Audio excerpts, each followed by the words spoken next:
I want to get now to Chairman Darrell Issa, Chairman of the House Government Reform and Oversight Committee, who is with us on this fast and furious breaking news. Mr. Chairman, thank you very much for being here with us.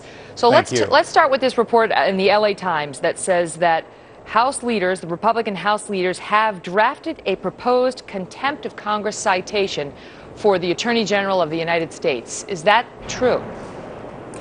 The working documents we believe the LA Times have originated in our committee and are part of our ongoing options that we're working on while trying to get the truth in Fast and Furious. They speak of, a 48-page draft citation being drawn up by you in your office. Is that the case?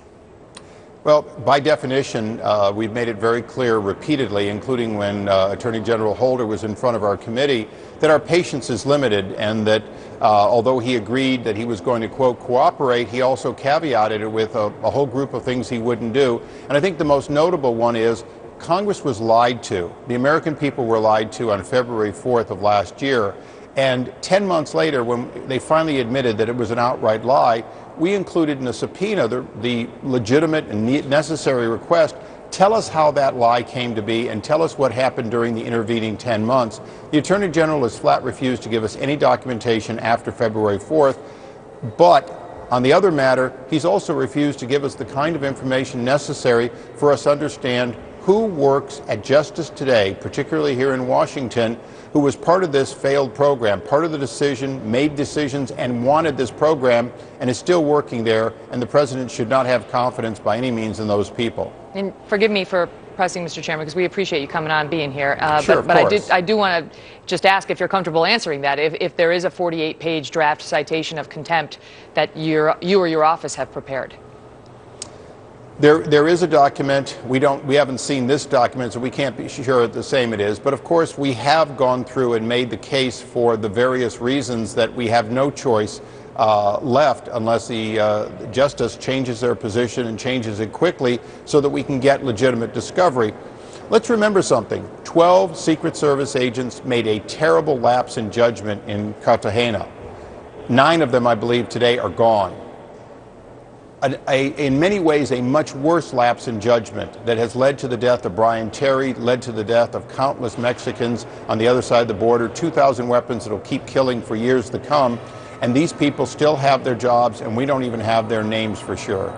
The LA Times further reports that there was a meeting in House Speaker John Boehner's office, and the Republicans on your committee were given the green light to proceed toward a contempt citation. That would definitely be a step further than we were earlier when you were raising similar complaints. You've been upset with Mr. Holder for a while now, saying that he hasn't complied with the subpoena. 80,000 documents demanded, just a fraction of those provided. He says it's political. He says he's given you what you're entitled to. You two have been at issue on that for a while. But if Speaker Boehner gave you the green light to go ahead with a contempt citation, that takes it to another level. Has that happened? Well, I think the Speaker's office will have to confirm some things. What I will say is that all the members of my leadership agree that we're entitled to documents. The American people are entitled to documents and discovery they haven't been given. And that's where the Attorney General and I find ourselves at odds. He wants the view that he gives us what he thinks we need.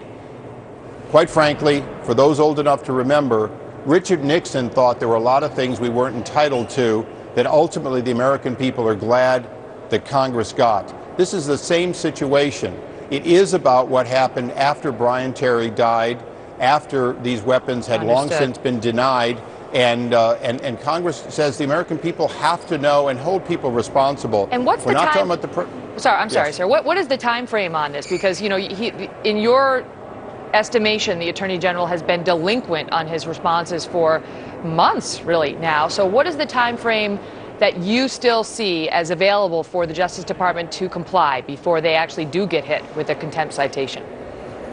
Well, although we have a few other options and some additional discovery, we are to a great extent, stalled because of the cover-up and the stonewalling from the Justice Department. We have beliefs and thoughts of who might be responsible. I've aired some of those names.